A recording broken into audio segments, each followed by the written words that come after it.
From South Carolina Public Radio, this is the South Carolina Lede. I'm your host, Gavin Jackson, and this episode was recorded on October 27th, 2025 from South Carolina Public Radio Studios here in Columbia.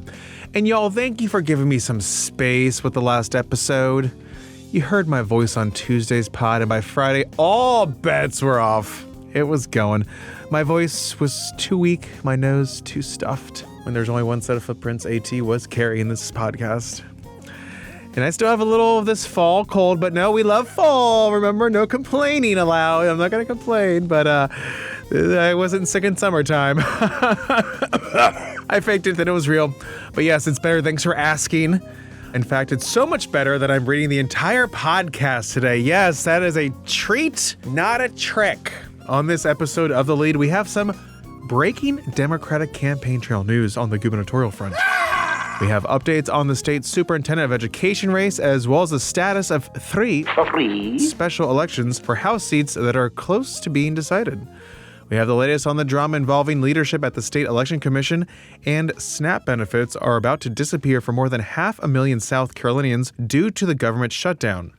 Something that's never going to disappear is a Lead's voicemail. It's a special place that you can call at 803-563-7169 to talk to us and some of our listeners in the wind down section about what's on your mind as we fall back. We're about to fall back big time, guys. Get those clocks ready.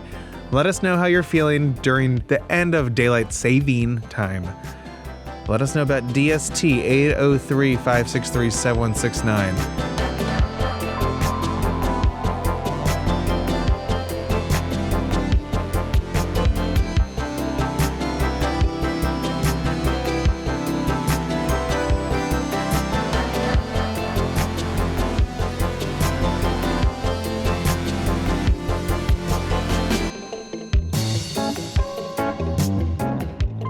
We are leading off again with the federal government shutdown, which has now gone on for 27 days with no end in sight. Federal employees here in South Carolina and around the world have missed paychecks, while the stalemate between Democrats and Republicans over a continuing resolution to keep the government funded is at an impasse, while Democrats continue to push for the extension of Affordable Care Act insurance subsidies that are set to expire this year. Members of the military are set to miss their first paycheck this Friday. Other factors are now coming into play that will add to the pain, and that is the expiration of Supplemental Nutrition Assistance Program, or SNAP, benefits. Earlier this month, the South Carolina Department of Social Services received notification from the U.S. Department of Agriculture instructing DSS to hold November SNAP issuance files until further notice. Based on recent issuance data, over 260,000 households in South Carolina rely on these benefits to supplement their family's monthly food purchasing power, according to the agency.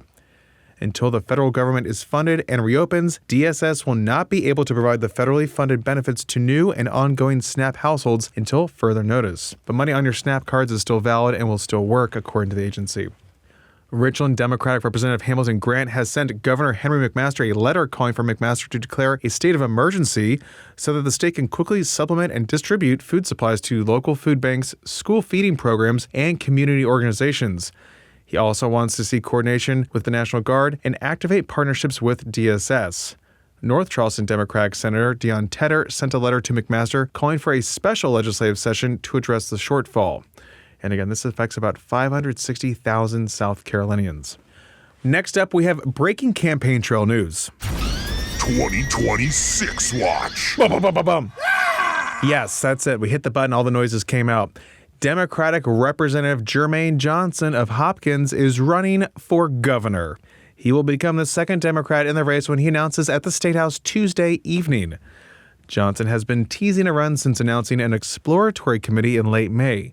He spoke with reporters at the state Democratic convention about how he operates in the state house. Well, I hate the term or the phrase that they always use, I can reach across the aisle. I can reach across the aisle. I don't reach across the aisle. I get up and I walk over there and I go sit with them in that other side. And I spend a lot of time hanging out with my Republican colleagues because it makes no sense to hang out with Democrats all day long who are going to say yes, yes, yes to everything that you say. I need to hang out with the individuals who are going to say no.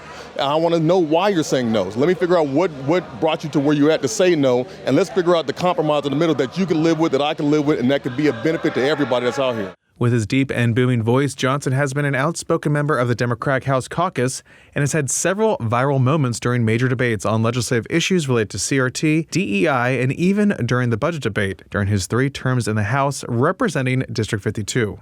Here he is during the Dems convention in May. We have seen so many attacks on individuals just because they love differently, or just because they believe differently, or just because just because they look differently. But we can't allow that no more. Because who we are the big tent. Everybody is welcome here. And that is how South Carolina should be operating. Everybody is welcome. Everybody has a place in this state. Everybody has a life that should be valued.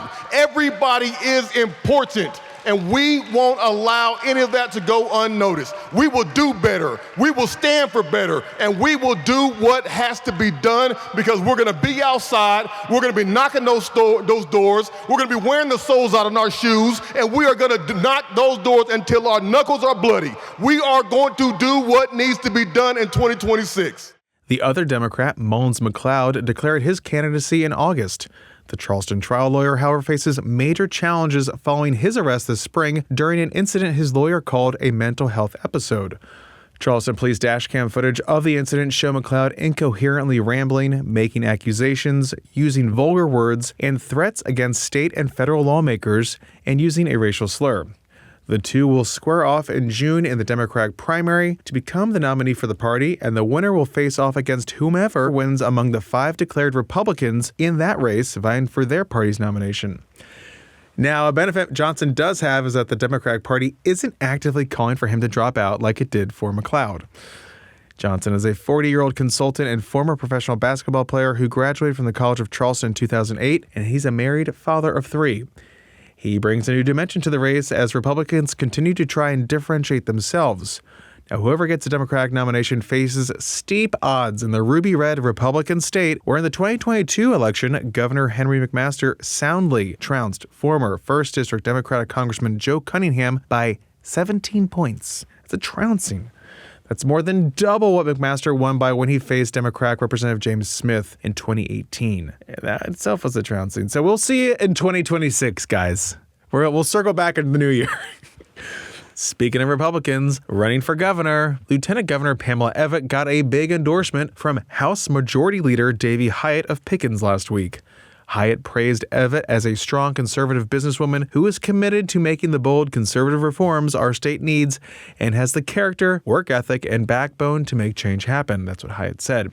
Now, Hyatt has represented District 4 since 2004 and is not seeking re-election next year. He has led the Republican caucus since 2022, and while Republicans hold a supermajority with 88 of the 124 seats in the chamber, the 15 or so Republicans in the far-right Freedom Caucus do not caucus with the Republican caucus. They don't sit with them, you know what I mean? They don't hang out the same parties, though they do typically vote the same way on bills and other measures when all is said and done. So, at the end of the day, it's the non-caucus caucus. Evette's campaign sees Hyatt's endorsement as continued confidence in Evette's ability to lead on the issues that matter to most South Carolinians. And again, this endorsement is on par with House Ways and Means Chairman Bruce Bannister endorsing Evette, too. So some big names there throwing their support behind the lieutenant governor. Staying on the campaign trail. Different race, but still statewide. State Superintendent of Education Ellen Weaver announced last Monday that she will seek a second term as the state's top education official. Now, I've only had one sit-down interview with Weaver since she was elected in 2022, despite repeated requests and the annual precedent her predecessor established, but we're still holding our breath, not biasing anything, just saying we'd love to talk because education's a big deal around here. Weaver is the only Republican in the race and joins 2 Democrats vying for the nomination, including Lisa Ellis, who lost to Weaver in 2022. Ellis is a veteran educator and serves as the Student Activities Director at Blythewood High School in Richland County and is also an adjunct professor at the College of Charleston. Also running is Democrat Sylvia Wright of North Charleston, who has worked in education across the Southeast for 20 years and holds 3 master's degrees. Speaking of education, a little tidbit here. The South Carolina Daily Gazette reported that a transgender student in Berkeley County dropped his appeals in a lawsuit over public school bathrooms after switching to virtual learning, this according to one of his attorneys. The high school freshman, who is unnamed in court filings, filed suit in November 2024, claiming a clause in the state budget violates the Constitution's Equal Protection Clause and federal law prohibiting discrimination. The budget proviso puts school districts at risk of losing 25% of their state aid if they let transgender students use multi-occupancy bathrooms and locker rooms that align with their gender identity. The Daily Gazette continued in saying that the underlying case will continue according to the student's attorney.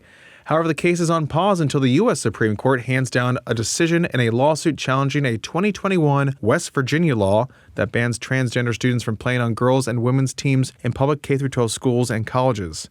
South Carolina passed a similar law in 2022. Sticking with the State House, Spartanburg Republican Lee Bright appears to be headed back to the State House after the former firebrand senator won a three-way GOP primary on October 21st. This is according to unofficial election results. Bright previously represented District 12 but lost in 2016 to Scott Talley. Now, when Talley retired, Bright ran for the seat again but was beat in a runoff by Roger Nutt, who resigned his seat in August following an Alzheimer's diagnosis.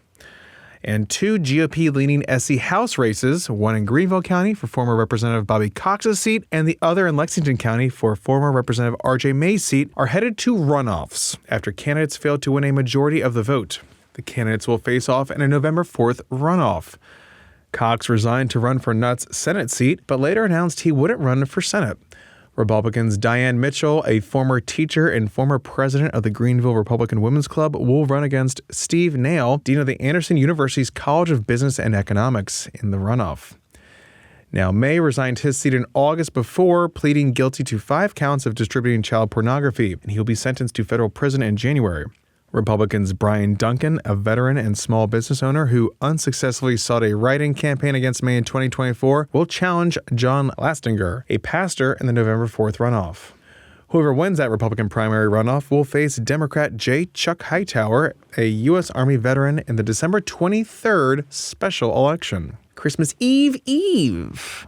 Moving on, Mayan Schechter reports that Howard Knapp, South Carolina's former elections director, who was fired in September, was arrested Friday on misconduct in office and embezzlement and other charges. Knapp, who is 40, faces 11 charges that include using his official position or office for financial gain, embezzlement of public funds valued at less than $10,000, misconduct in office, and an accessory after the fact to a felony. Knapp was issued a $75,000 personal recognizance bond at the Richland County Jail. Margaret Page Solanich, who is 41, is the former deputy executive director of the State Election Commission, and she was also arrested Friday morning. Solanich, a mother of 3, is charged with wiretapping and received a $25,000 personal recognizance bond at her hearing at the Alvin S. Glenn Detention Center. State Law Enforcement Division warrant allegations include that Solanich placed a personal recorder in the State Election Commission meeting room to record a executive session meeting. Later that night and the next day, warrants say that Knapp called employees to remove the device. Knapp used state vehicles for personal use and used his agency purchasing card to buy fuel for the state cars for personal use. Again, this is what SLED is alleging. Knapp also is alleged to have embezzled $5,482 of public money by buying fuel for personal use for 2 state fleet cars. Warrants say the cars were used by Knapp and his wife for unauthorized off-duty personal use, business, or recreation. And so more to come with that, and that was from Mayan Schechter's report on scpublicradio.org.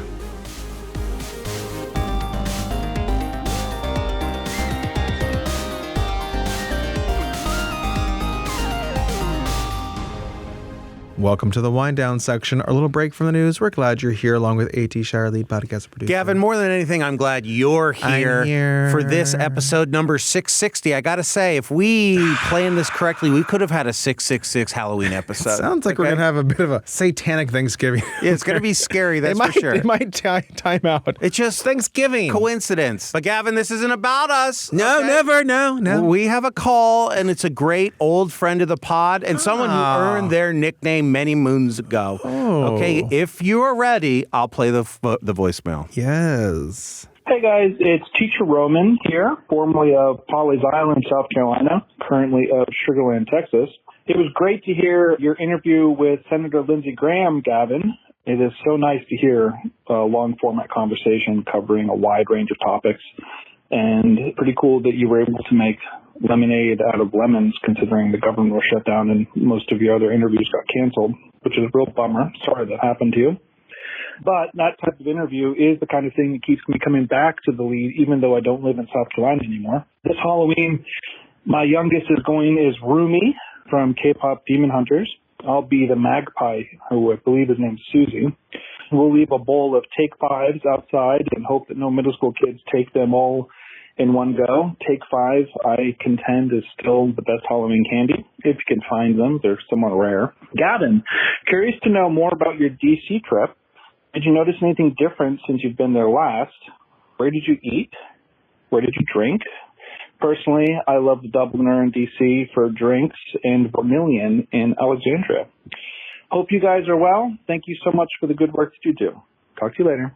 Grand Strandman Roman, thank you for calling. Always. OG right We there. love you, dude. Absolute Take 5 great hot guy. take right there. I like a 100-gram bar. I also, Gavin, I'm going to, this is not typical for this show, but I'm going to 100,000% agree with you. Okay. I love 100,000. And I think it's a Halloween specialty. I don't have them rest of the year, even though you could, but I don't. The Take 5 bar is 5 layers of sweet and salty goodness that doesn't ask you to compromise. It's Thank crunchy you. pretzels, Thank you. smooth peanut butter, and salty peanuts. That's a lot.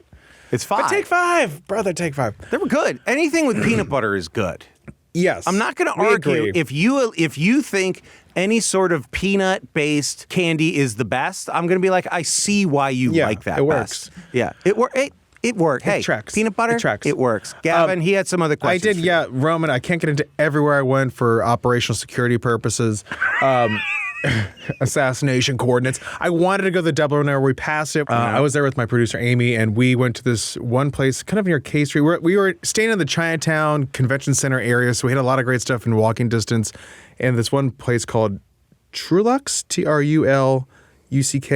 Truluck's. I would call it Truluck. They had a fantastic happy hour. I got a Grey Goose martini for $10 in the big city. Wow. And half price oysters that were absolutely amazing. We hit it off with the bartender. We said, okay, we'll be back later this week, but when we walk in, pretend like you didn't meet us before. Yeah. Met my brother out at the Hamilton, which is always our go-to spot for happy hour. And I did get to go home and see my mom for Sunday. And we Your got to have a mother. martini Amazing. there too. So yeah, it was nice. It was different. We had perfect weather, and like the difference was obviously seeing some National Guard troops just milling around, but they weren't doing anything. They were so, doing a lot of yard work. a lot of So, but I had some other things I wanted to talk about in the wind down. Of course section. you did, Gavin. And it's tangential to a topic very close to my heart. And that is the heist, okay? The heist is back on the wind down, okay? Yes. But Gavin, you don't want to talk exactly about the heist. You want to talk about something else. And it's probably a picture a lot of our listeners have seen. And I think they have, because there's, leave it to the New York Times to really put the nail in a coffin on something, right? Like to really just hammer a dead horse, Yeah, right? yeah, yeah. And they did it with Classic saying, hammer a dead horse. it's time to hammer that dead horse.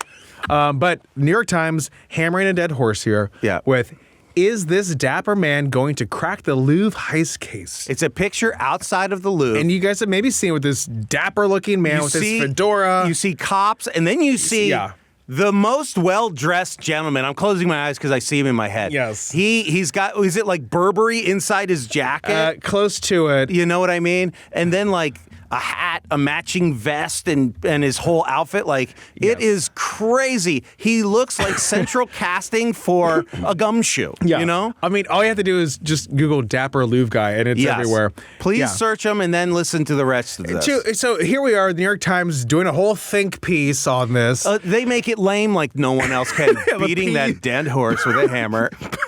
Putting peas and guacamole. Here we are.